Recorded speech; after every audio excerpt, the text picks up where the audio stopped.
이제 오늘부터 이제 루터 시작합니다. 루터를 이해하려면은 장소별로 이해해야 합니다. 그리고 루터는 젊은 루터가 중요합니다. 그래서 젊은 루터라고 할 때 이 루터는 1484년 태어난 걸 1483년이라고도 이야기하기도 하고 1484년이라고 이야기합니다. 어쨌든 출생부터 1530년까지 46년 정도 보통 이 젊은 시기라고 이해해야 됩니다. 장소별로 이해해야 한다고 하는데 이것은 사상적 발전과도 또 연관되어 있습니다. 물론 나이하고도 상관이 있지만 어렸을 때 태어난 곳이 아이스레벤이라는 곳입니다. 그건 뭐 6개월 정도 태어나서 죽을 때도 여기서 죽습니다. 그러니까 태어난 곳으로 가서 죽습니다. 특이합니다. 아이스레벤, 우리 이 책을 한번 볼까요? 이 책으로 20페이지 아이스레벤에서 출생합니다. 그 다음 6개월 있다가 아버지가 만스펠트라는 곳으로 갑니다. 만스펠트, 두 번째 만스펠트. 아버지가 광산업을 운영하시던 분이었어요. 부자였어. 엄청 부자였어요. 우리는 가난하다 그러는데 아니요. 천만에. 만스펠트가 두 번째입니다. 그래서 소위 말하는 초딩 시절까지. 그 다음 22페이지 아이제나흐라는 곳인데 사실은 막대부르기라는 곳이 이 중간에 끼어듭니다. 그래서 어떤 데는 막대부르기 나오고 어떤 자료에서는 어떤 데서는 막대부르기 생략되기도 합니다. 이 책에서는 막대부르기라는 곳이 생략되어 있습니다. 이 책에서는 아이제나흐라고 이야기합니다. 우리로 얘기하면 중딩 시절, 청소년 시절 아이제나흐. 여기는 바하의 집도 있습니다. 바하의 고향이기도 합니다. 그래서 아이제나흐에 한 100m 떨어졌나요? 루터의 집도 있고 바하의 집도 있습니다. 그 다음 23페이지는 어디서 대학생활을 했다고 나왔죠? 에르가 아니라 에어프루트라고 합니다. 독일어는 에어, R 발음이 ER입니까? 에어프루트. 에어프루트에서 지금 생활을 합니다. 그래서 정식으로 공부합니다. 그래서 대학교를 에어프루트에서 첫 번째, 두 번째, 세 번째 충격을 했고요. 그 다음 26페이지 수도사 루터가 나옵니다. 수도사 루터는 어디서 하냐면 역시 에어프루트입니다. 그러니까 대학교 바로 옆에 건물에 수도사 건물이 있습니다. 어거스티누스원. 그래서 수도사 생활을 에어프루트에서 합니다. 그 다음 수도원 생활을 에어프루트에서 하고요. 어거스티누스원에서. 그 다음이 어디죠? 그 다음 여기서 비텐베르크 갑니다. 35페이지. 대학 생활을 합니다. 대학 교수, 강사죠. 교수라고 합니다. 그리고 목회학, 그러니까 신학을 다시 공부합니다. 여기서 이전에는 철학을 했어요. 비텐베르크에서는. 비텐베르크랍니다. 에어프루트에서는. 그러나 비텐베르크에서 신학을 공부합니다. 다시 이전에는 철학을 공부했지만 여기서는 목회학 학사를 받습니다. 그 다음에 마지막으로 죽음을 앞두고 다시 아이스레벤으로 와서 죽습니다. 이곳을 장소별로 이해해야 합니다. 책을 한번 읽어볼까요? 아이스레벤부터 보겠습니다. 20페이지. 출생지입니다. 아이스레벤. 그리고 만스펠트는 태어나서 6개월째. 아버지가 광산업에 종사합니다. 그래서 아버지를 따라서, 뭐 애기니까 아버지를 따라서가 아니라 아버지가 데리고 간 거죠.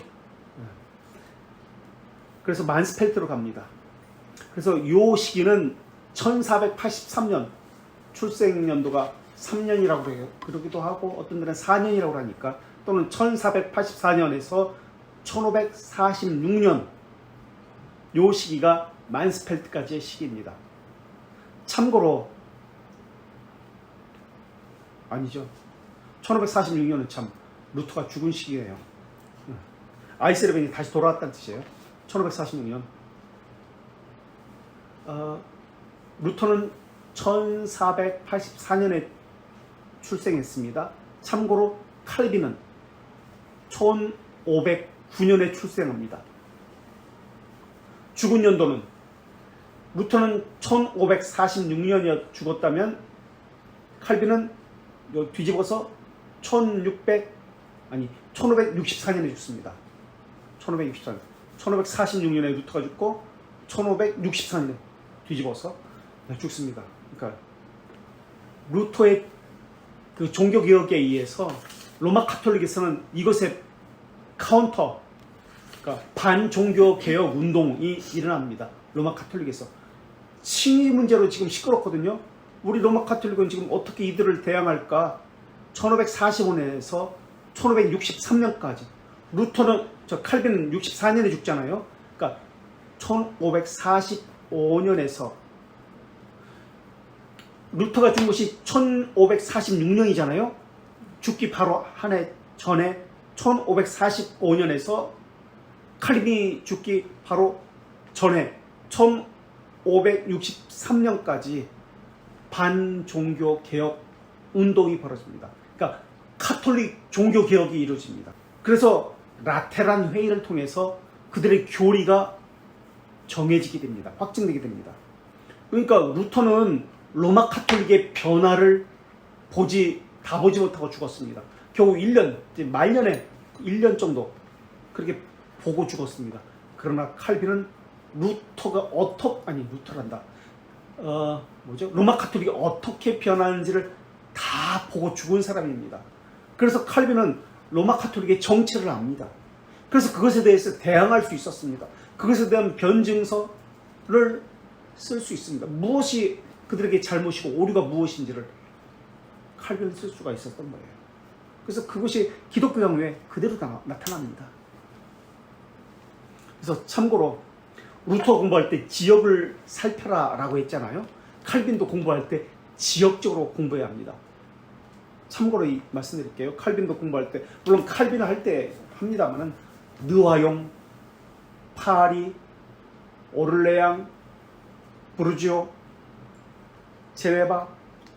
제네바에서 쫓겨나잖아요. 처음에 사역지에서 스트라스부르크 갔다가 다시 제네바로 불러서 제네바로 옵니다. 이렇게 지역별로 칼빈도 공부해야 됩니다.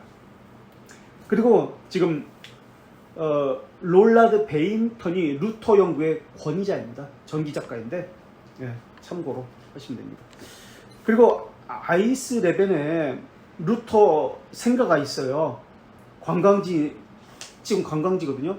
돈 받고 몇 유로더라? 10몇 유로인가 돈을 받고 이렇게 그 집에 들어갈 수 있어요. 그런데 루터의 집은 1689년에 화재로 다 불타 없었습니다. 없어졌어요. 그래서 지금 있는 집은 그 장소인지 아닌지도 모르고요. 루터 출생지가 아닙니다. 루터는 국민 영웅입니다. 민족적 영웅입니다. 야누스도 민족적 영웅입니다. 그래서 민족적 영웅이라는 말은 민족적으로 대대적으로 개발했다라는 의미입니다. 그러니까 가공적으로 루터 집을 만들어서 관광지로 돈을 받고 또 물건도 이렇게 가짜죠. 다 집도 가짜고 다 가짜예요. 그 지역은 맞지만은 가짜예요. 그걸 만들어 가지고 관광지로 개발했어요. 그래서 추정한 장소에 만들어서 물품도 가짜로 그냥 이런 거 있겠거니 하고 갖다 놓은 거예요. 입장료도 비싸요. 가져다 놓은 것도 다 가짜예요. 특별히 루터 생애에서 아이스레벤은 또 중요한 것이 아니에요. 오히려 아이스레벤과 만스펠드 중에서 만스펠드가 더 중요해요. 그래서 만스펠드 14살까지 살다가요. 90km 여기서 떨어진 에어프루트 대학으로 갑니다. 그래서 에어프루트 대학이 뭐라고 불리는 줄 아세요? 지금 만스펠트로부터 온 마르티누스 루터의 대학이다. 이렇게 불려요. 에어프루트 대학 이름이 독일은 지역마다 대학이 있거든요. 큰 도시에. 베를린에 있고 프랑크푸르트에 있고 뮌헨에 있고 이런 식으로 있어요. 근데 뮌헨 대학도 안 불러요. 루드비 무슨 어쩌고 대학 사람 이름 붙여요. 여기 마찬가지 에어프루트 대학도 만스펠트도 온 마르티누스 이제 라틴어잖아요. 마르티누스 루터 대학 이렇게 불러요. 대학 이름이에요, 형식. 우리는 뭐 연대, 고대 뭐 이런 식으로 부르잖아요. 그렇게 안 불러요. 사람 이름 붙여가지고 만스펠트에서 온 마르티누스 루터 대학. 자, 읽어보겠습니다. 20페이지. 마르틴 루터는 위책은 또 1483년이라고 또 나오네요. 11월 10일 부친 한스 루터와 모친 마가렛 지글러 첫째 아들, 어떤 데는 또 둘째 아들이라서 또 나와요. 참고로 콜럼부스가 1451년에서 1506년 같은 시기 사람이에요. 콜럼부스하고. 첫째 아들로 독일 작생 공장역 선제우죠. 선제우령. 7명의 선제우가 있었습니다. 황제를 뽑을 수 있는 권한을 가진 사람이 선제우죠. 작생 공장연에 속한 아이스레벤, 레벤이 이제 라이프거든요. 3. 아이스, 차가운 무슨. 이 당시 인구가 아이스레벤이 4,000명이었어요. 태어났습니다. 그의 생각은 아이스레벤에 있는 작은 마을에이었습니다. 그의 부모님이 그에게 마르틴이라는 이름을 지어준 이유가 있습니다. 루터가 세례받은 날이 11월 11일 마르탱, 투르, 프랑스 투르의 마르탱의 날, 성인의 날이기 때문에 마틴이라는 이름을 성인의 날에 붙여가지고 붙였습니다. 그래서 마르탱의 날, 세인트 마틴 데이, 마르틴 드 투르를 기념하는 날입니다. 그래서 그 얘기는 빼고요. 다 거짓말 상상해서 만든 거니까.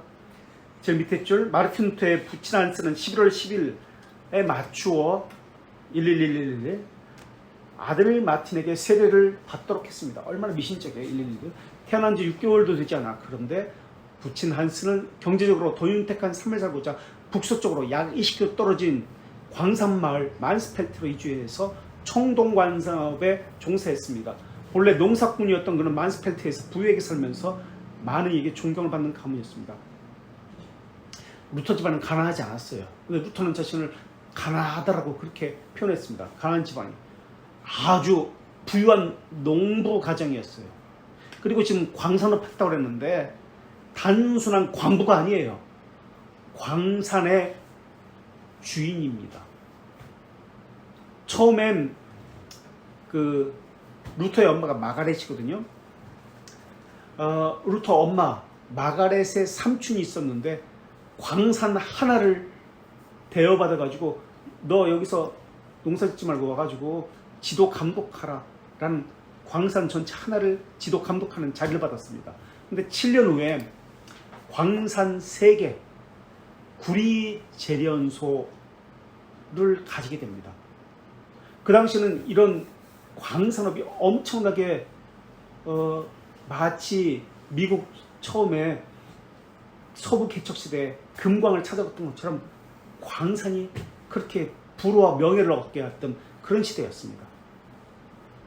그 세계의 광산을 가졌다. 엄청난 거예요. 세계의 구리 재련소가 있었고요. 242만 평의 땅이 있었어요. 100평도 아니고 242만 평. 그 넓은 농장의 또 주인이었어요. 얼마나 부자였겠어요. 심지어 7천여 종의 식품을 전쟁 날까봐 우리 지하 갱도에 음식 저장해 놓은 것처럼 광산 지하에 보관할 수 있는 거예요. 7천여 종의 식품을. 그러니까 지금도 7천여 종 먹을 수가 없을 정도인데 그 당시에 그 온갖 별게 다 있을 정도로 그렇게 부자였어요. 자, 부친은 매우 엄격하고 경건했습니다. 그러니까 칼빈은 로마 카톨릭이 어떻게 성경을 해석했는지 다 본 거예요. 어떻게 그들이 교리를 교묘하게 속이고 바꾸는지 다 본 거예요. 트렌트 종교회를 18년간 했거든요. 루터는 그걸 보지 못했어요. 그러니까 루터의 말년은 우리 젊은 루터만 중요하다고 그랬잖아요. 로마 카톨릭은 그대로 행합니다. 루터파는 전혀 바뀐 게 없어요. 칭의만 하고 모든 의식은 그대로 다 성인 숭배 사상이라든지 이런 그대로예요. 로마 카톨릭에 대해서 모르니까. 총교도들이 로마 카톨릭이 싫어하는 이유가 바로 여기에 있어요. 자기들 입맛에 맞게 성경을 왜곡하고 타협하고 부정하고 덧붙이고 빼기도 합니다. 그래서 총교들은 적대적인 관계가 두 부류가 있습니다. 누구와 누군지 혹시 아세요? 청교도는 이들을 아주 미워합니다. 이 아르미스주의하고 또 하나는 평생 싸워요. 아르미스주의와. 그래서 청교도인데 아르미스주의와 논쟁하는 책을 안 썼다? 그럼 청교도가 아닐 정도라고 할 정도입니다. 또 하나는 아르미스주의하고 또 하나는 둘인데 적대적인 관계예요. 평생이 싸워요. 이들과 같은 시기에 있었다는 뜻이에요. 그러니까 평생 싸웠다는 것은 청교도들은 또 하나는 루터파는 아니고 루터는 정상적이에요. 그 후예들이 루터파 그들이 지금 좀 다르게 왜곡했지 나갔지만 소치니우스주의자. 그럼 소치니우스주의자들은 뭐예요? 자연신론자들이에요. 자연신. 그래서 청교도를 알려면 이 둘을 알아야 됩니다. 평생 목숨을 걸고 싸웠던 이들이 있기 때문에 소치니우스와 아르미니우스주의자들, 자연신론자들과 알미니안주의자들. 소치니우스주의자들은 혼합주의자들이에요. 물론 반삼일체론자들입니다. 그런데 오늘 보세요. 청교도를 좋아한다고 이야기하는 사람들 보세요. 이들이 과연 소치니우스주의자들과 아르미니우스주의자들을 알을까? 거짓말 한 거예요. 청교도를 좋아한다면 이들을 모를 수가 없습니다. 평생 싸웠는데 목숨 걸고 청교도를. 그런데 장로교라고 이야기하면서 청교도라고 이야기하면서 소치니우스주의자처럼 사회운동에 뛰어들어요. 장로교회로 가면서 아르미니우스주의자처럼 신학적으로 감리교적, 웨슬리적 성격을 띠고 있어요. 하나님의 자비에 대해서는 부정해요. 시간적으로 인간적인 측면에서만 하나님을 해석을 해요. 이게 오늘날 장로교회, 청교도주의를 좋아한다는 사람들의 모습이에요. 철저하게 싸웁니다. 청교도는. 그리고 루터는 이런 것이 없다. 자, 부츠는 매우 한스는 루터 한스 엄격했습니다. 그는 하나님에 대한 지식과 덕을 아들에게 가르치고 아들을 위해 늘 기도하는 경건한 아버지였습니다. 때로 아들 마틴에게 경건하지 않는 모습을 발견되면 무자비할 정도로 매질했거나 가혹한 처벌을 할 만큼 없고, 이건 당시 모두가 그랬어요. 이 사람만 그런 게 아니라 아버지만 그런 게 아니라 지금도 독일 사람들은 그래요. 많이 때려요. 애들 어렸을 때. 어떤 사람은 마틴 루터가 어렸을 때 받았던 지나친 정신적 압박 때문에 후에 이런 이유 때문에 수도사가 되었다는 이야기도 있습니다. 정신적으로 힘들었기 때문에 라고 하지만 지나친 편견이라는 입장도 있습니다. 루터는 자신에 대해서 이와 같이 이야기합니다. 부모님이 나를 가혹하게 다뤘기 때문에 나는 매우 소심해졌습니다. 이 당시에 모두가 그랬어요. 근데 이 사람만 그런 게 아니라, 근데 이제 루터 성격 때문에 자기는 그렇게 느꼈나 봐요. 호두 하나 때문에 모친에게 피를 흘릴 정도로 맞은 적도 있습니다. 부모님은 체벌을 옳다고 생각하셨지만 이런 훈육 때문에 부모님이 루터를 수도원에 보냈다고도 그렇게 이야기해요. 그러니까 루터 스스로 이제 수도원에 갔다라고 그렇게 이야기해요. 그것은 나에게 깊은 상처를 준다는 사실을 미처 모르고 있었습니다. 체벌을 꼭 해야만 할 때는 사과 옆에 막대기를 두셨습니다. 당시 아이 교육의 체벌은 당연했습니다. 일반적이었어요. 근데 루터에게는 이것이 가장 강한 인상적으로 남았던 것 같아요. 그래서 루터 아버지는 화가 나면 1시간 정도 다혈질했나 봐요. 소리 지르고 막 때렸다고 그래요. 루터가 그것을 회상해요. 그런데 아버지는 루터에게 매우 헌신적이었어요. 그래서 1530년 6월 5일 아버지가 죽는 것을 이제 기록으로 남겼거든요. 편지를 써요. 멜랑이통에게. 그래서 루터는 그때 이 편지에서 아버지는 자기를 위해서 잠자기 전에 매일 나를 위해서 기도해 줬다라고 그 편지를 씁니다. 그 정도로 헌신적이었어요. 자, 우리 이 이야기가 어디서 근거해서 나온 거야 하면, 체벌을 할 때면 그 각주 사본 보세요. 이 사람이 엄청 중요한 사람입니다. 각주사 21페이지 밑에 잔 앙르 마흘레 드바이네라는 사람이거든요. 각주 4번에 이 사람 1474년에서 1872년까지 살았던 사람이에요. 우리 책에 전통을 지켜온 기독교 역사가들 클라우버 일회성으로서 나온 이 책이 있어요. 여기에 이 사람의 이야기가 등장합니다. 여기 어디 있지? 전통을 이어온 역사가들이라는 책이 우리 여기 있는데 어디? 전통을 이어온 역사다. 여기랑 어디 있을 거예요? 여기 드바인에 대해서 씁니다. 기독교 진리를 지키기 위해서, 이제 역사로서 진리를 지키기 위해서 어떤 일을 했는지. 프랑스 사람이거든요. 다비네 또는 도비네라고도 이야기합니다. 이 사람은 제네바 출신의 개혁가하면서 역사가입니다. 제네바 출신. 이 사람이 쓴 책이 지금 뭐 히스토리 오브 더 리포메이션 오브 더 뭐 16세기 센츄리 1차적으로서 엄청나게 중요한 책입니다. 이거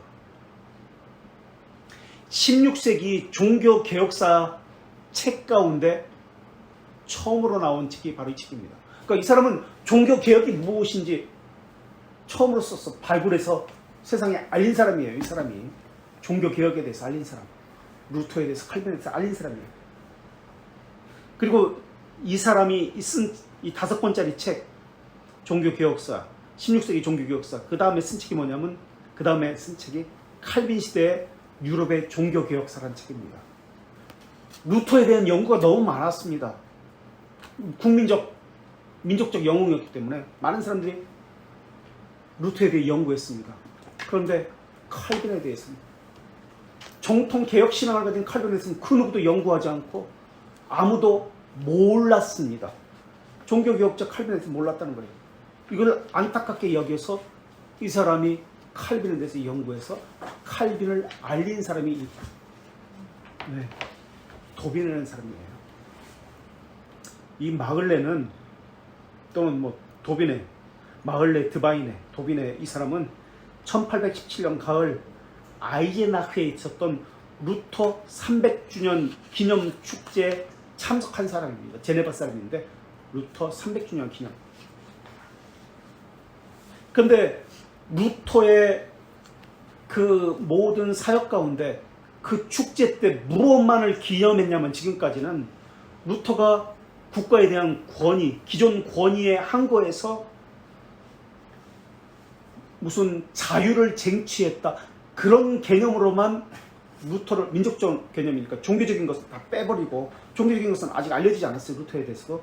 이런 민족적인 어떤 개념에서만 축화하고 있다는 것을 발견하게 됩니다.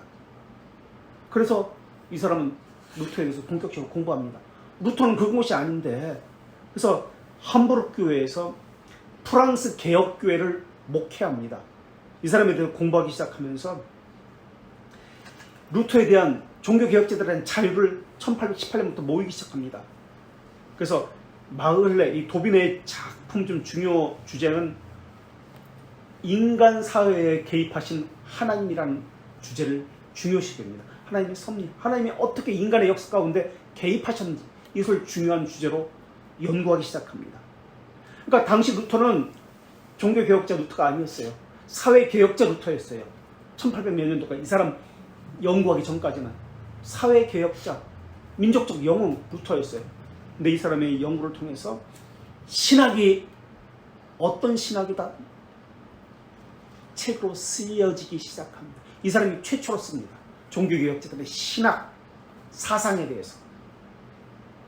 그래서 1835년에 쓴 것이 바로 이 책입니다. 5권짜리 16세기 종교개혁사.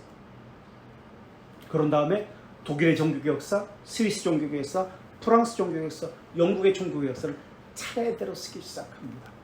그래서 종교개혁자들의 사상에 대해서 이 사람이 밝혀내기 시작합니다. 이 사람이 최초예요. 개혁 신학에 대해서. 개혁 신학 뭐 이런 거 다 포함해서. 그만큼 이 드바인의 또는 도빈의 이 사람은 알려지지 않은 사람을 발견하고 신학적으로 우리에게 진리의 소중한 그 유산을 넘겨준 사람입니다. 그전까지는 칼빈이 누군지 몰랐어요. 전혀 몰랐어요. 그래서 이 사람은 꼭 소개하고 싶었어요. 그래서 책이 있으니까 한번 좀 읽어보시기 바랍니다. 다음 장 22페이지. 루터는 자신의 고백을 통해 그가 부모님의 체벌에 공포를 느꼈다는 것을 사실했습니다. 그러나 이 고백이 정치적인 문제로 비약할 만큼의 단서는 아니라고 생각합니다. 그보다는 루터가 자신의 고백을 매우 솔직하게 표현하고 있다는 것이 정확한 해석일 것입니다. 그럴 거예요. 부친은 아들 마틴은 7살 때입니다. 만스펠트의 라틴 학교에 보냈습니다. 생각을 해보십시오. 7살 때 라틴어 학교에 보냈다. 그 당시에 학교가 어디 있을까요? 루터는 특별 교육을 받았어요. 7살짜리 아이가 라틴어거든요. 독일어가 아니에요. 라틴어. 언어의 대가로부터 교육을 받았다는 뜻이에요. 지금 이것은. 당시 어린이들은, 아니 어린이뿐만 아니라 어른들도 마찬가지예요. 문자 몰랐어요. 문자 못 읽었어요. 독일어도 못 읽었어요. 그런데 라틴어까지 했다. 대단한 거예요. 아버지가. 당시 아이들은 공부하는 그런 분위기가 아니라 돈을 벌어야 되는, 집안에서 노동을 해서 집안을 조금이라도 도와줘야 하는 그런 일꾼에 불과했습니다. 어린아이들은. 그런데 아버지는 교육을 시켰다. 마틴을 법률가로 키우고 싶어 했습니다. 또 누구도 법을 전공하게 되죠. 그 아버지도 이 사람을 법을 전공하게 하고 싶었는데 누구죠? 칼빈. 소년 루터는 이곳에서 십계명, 어린이 신앙, 주기도문, 도나투스 라틴 문법, 헬라어 노래를 등을 배웠습니다. 여기에서 그는 하루 15회 정도 체벌을 받았다고 합니다. 아주 스파르타, 아주 학원이죠. 당시 학교도 그의 가정처럼 매우 엄격하게 많은 체벌을 가했던 것으로 보입니다. 그런데 보세요. 이 학교에서 가르친 것이 십계명 주기도문이에요. 어린이 신앙이에요. 그런데 그 당시에 어린아이는 그만두고 교회에서 무엇을 가르쳤는지 보세요. 중세시대 이콘 그림 조각이에요. 이것으로 신앙을 이야기하던 시기예요. 글자 모르니까 이콘을 가지고, 그림을 가지고, 어떤 성인의 유물을 가지고 신앙을, 심리적인 체험을 가지고 신앙이다라고 말했던 그런 시기예요. 그런데 루터는 체계적으로 언어를 배우고 주기도문 십계명을 배웠다라고 이야기합니다. 그리고 여기서 노래도 배웁니다. 음악을 좋아하게 됩니다. 그래서 음악에 대해서 능통하게 됩니다. 그래서 노래를 좋아했던 것으로 보입니다. 어렸을 때부터 여기서 배웠기 때문에. 그 다음 세 번째, 청소년 시절 아이젠하크. 이 아이젠하크는 그냥 느닷없이 그냥 아이젠하크 너 가, 저기 어디 성남에 가, 그런 개념이 아니에요. 엄마 고향이에요. 엄마 친척들이 살고 있었어요. 그러니까 마가렛 루터거든요. 엄마가.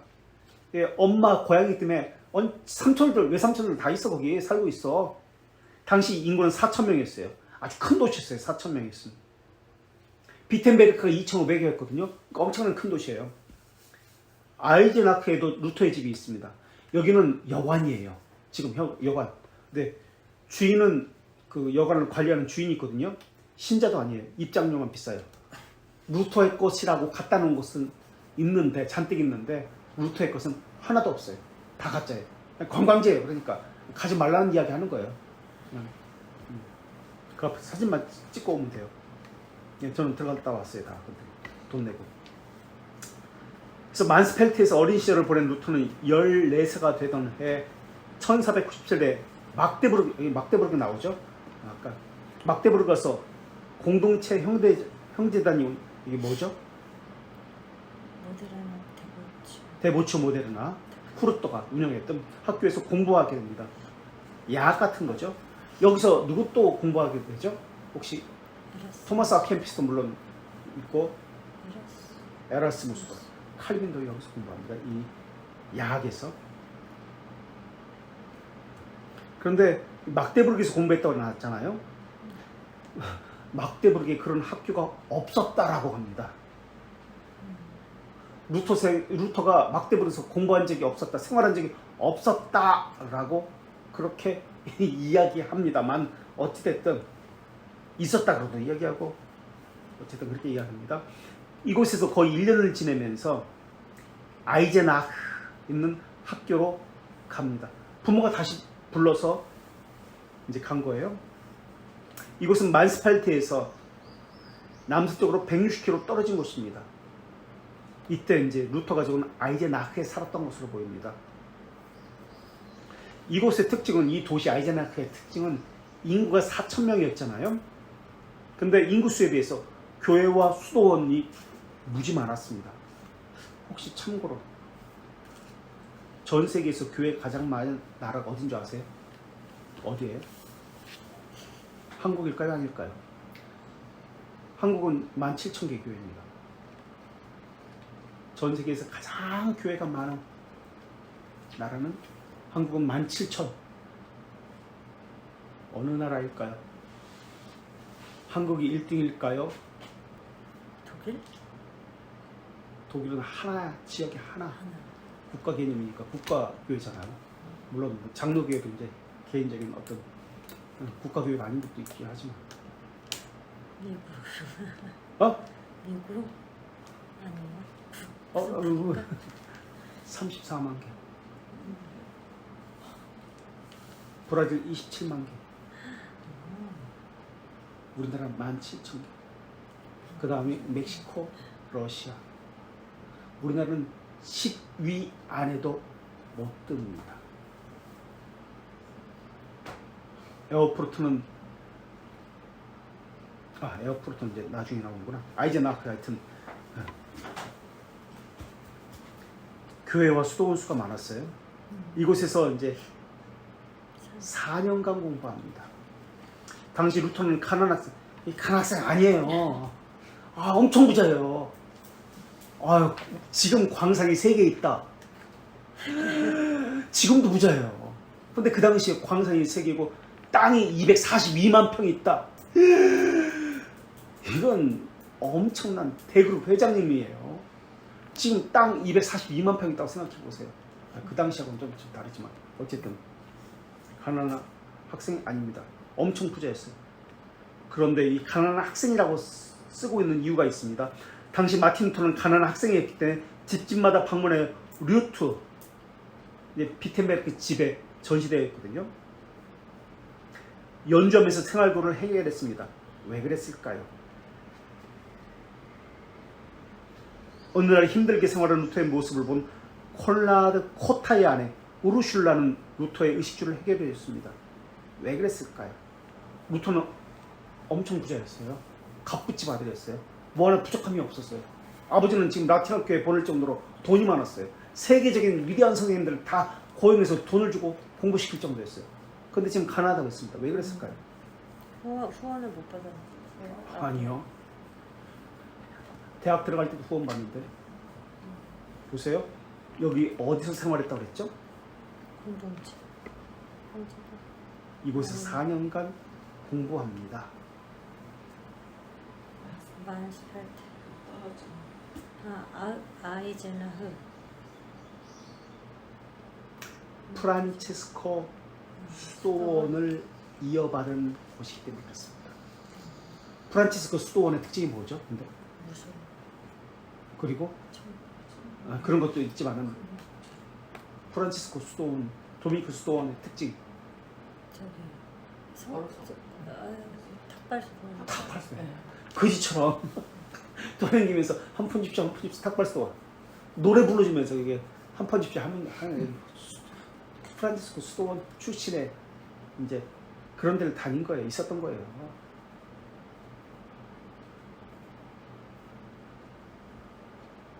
그래서 아버지의 후원도 받지 않고 공부를 마칠 수 있었습니다. 좀 거짓말 같아.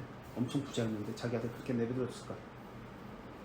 당시 루터 시대는요, 옷을 제대로 입었을까요? 신이나 제대로 신었을까요? 속옷이 있던 시대일까요? 없어요. 거리는 어땠을까요? 하수구가, 오물들, 아이고, 그냥 밟히는 거 다 그냥 거리 아무데나 싸고 말똥들 있고 더러워요. 그 당시 흑사병들 유행했다. 당연하죠. 벌레, 쥐, 벼룩, 파리 들끓었어요. 어디든 동물들, 마차들 막 거리마다 있었어요. 거기다 여기는 큰 도시잖아요. 거리가 엄청 더러웠어요. 신성노마 제국은 당시에 독일 제국이었는데 독일이 이제 황제가 있었잖아요. 신성노마 제국의 크기가 어디까지냐면 체코, 헝가리, 크로아티아, 슬로바키아, 슬로베니아, 스페인, 이태리, 룩셈부르크, 네덜란드까지가 다 신성노마 제국이었어요. 황제가 다스리긴 했지만 그 모든 것을 구석구석 다스릴 수가 없었어요. 그래서 군주가, 제후가, 백작이, 영주들이 그 지역을 다스렸습니다. 당시 황제가 누구냐면 찰스 5세였습니다. 한번 말씀드렸죠. 스페인 사람이었어요.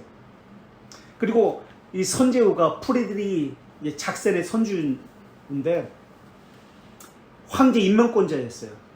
당시 루터 당시에는 종교개혁이 있을 때 찰스 5세 또는 독일 말로 칼 5세라고 하는데 아직 정식 황제가 아니었습니다. 그리고 황제는 세금에만 관심이지 종교에는 관심이 없었어요. 영적인 것은 관심이 없었어요. 그리고 당시 영주, 군주는 황제를 따르지도 않았습니다. 특히 독일에서는 스페인을 따를 이유도 없었습니다. 그래서 정치적, 교회적 전체가 다 분리가 됐어요.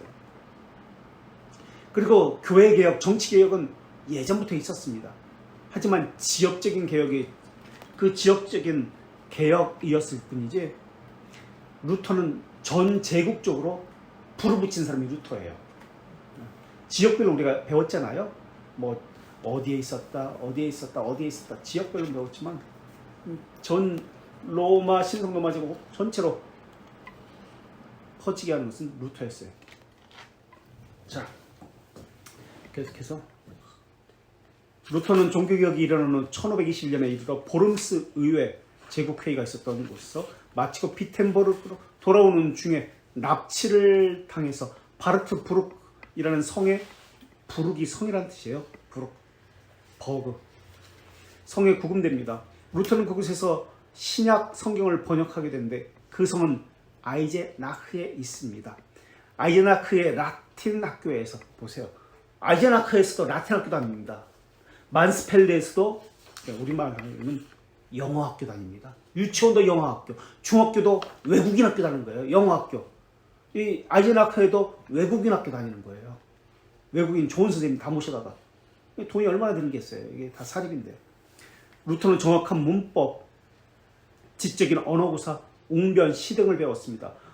학문에 대한 루터의 열정은 점점 뜨거워졌습니다. 그의 마음은 대학에 가서 그 외고 출신 중에서도 아주 국제학교 출신이에요. 지금 루터는 더욱 열심히 공부하고 싶은 기대와 설렘으로 가득 찼습니다.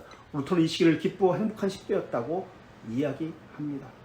당시 어린아이들이 외국 학교는 그만두고라고 우리식으로 얘기하면 공립학교나 다닐 수 있었을까요? 불가능합니다. 아이제나흐에서 하숙을 했거든요. 아까 여기 누구야? 콘술라, 콘홀라드, 코타야네, 우르술라 누구 집에서 하숙했는 줄 아세요? 아이제나흐 시장집에서 하숙했어요. 시장하고 잘 알고 있었다는 시장 집이라고 그래서 우리처럼 이렇게 방 3칸 중에서 한 칸 이렇게 줘가지고 그거 아니잖아요. 큰 대성, 큰 뭐 엄청난 방이 몇십 개, 몇백 개 되는 그 성에 그 중에 이제 하이시켜가지고 하숙이라는 말보다도 그냥 거주했던 것이죠. 그 성 하나 어디 이렇게 한 그런 거예요. 그 하숙이 시장집이었어요. 그래서 하일리 샬베라는 사람인데요. 1495년에서 1499년까지 시장을 역임한 사람이에요. 샬베. 근데 이 샬베라는 사람이 아까 프란치스코 수도원은 거기 학교에서 공부했다고 했잖아요. 루터가. 그 학교에서 공부할 수밖에 없었어요. 이 샬베라는 시장은 프란치스코 수도원 후원자예요. 그러니까 그 시장 밑에서 하숙이라고 해도 같이 살던 사람이니까 프란치스코 수도의 학교에 이렇게 아버지 부탁으로 이렇게 들어가게 된 거예요. 그러니까 프란치스코 수도 그 전통이 이제 탁발 수도회잖아요. 그래서 노래 불러주면서 한 푼 주십시오 했던 거예요. 애들 장난도 아니고 하여튼 재밌게 공부한 거예요. 그것을 가난해서가 아니라 다른 사람들은 가난했기 때문에 그렇게 하면은 부끄럽고 창피했다고 했을 텐데 이제 나중에 그냥 다 설명해요. 자기는 재밌었다는 거예요. 좋은 추억이었다. 그게 부끄럽지 않았다라고 그렇게 이야기해요. 루터는.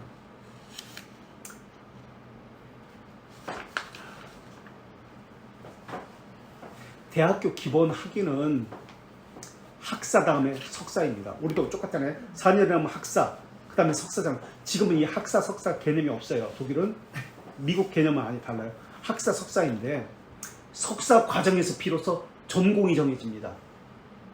전공을 택하기 전에는 교양 과목을 합니다. 학사에서 7가지 합니다. 그래서 교양 과목을 배우게 되는데 혹시 뭔지 아세요?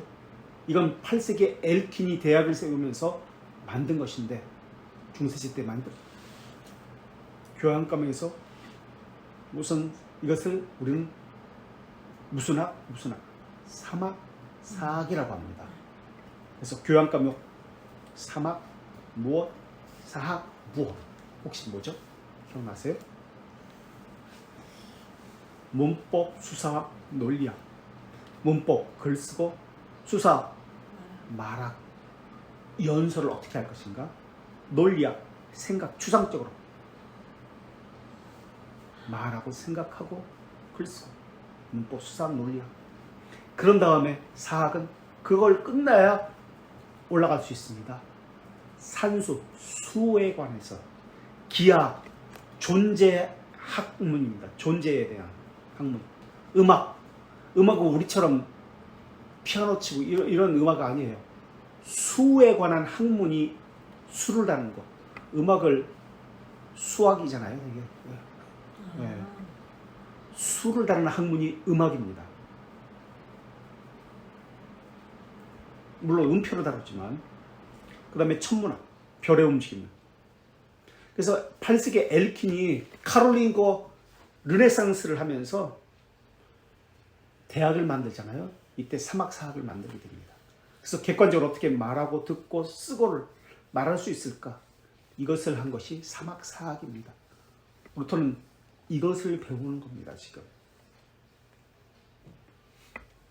자, 그래서 아이젠하크까지 했는데 에어프루트는 다음에 해야 되겠네요. 이거 왜냐면 에어프루트에서 첫 번째 충격, 두 번째 충격, 세 번째 충격인데 이것으로부터 이제 종교적인 어떤 충격들을 받습니다. 그렇기 때문에 또 길어. 첫 번째, 두 번째, 세 번째 충격. 혹시 여기까지 질문 있어요?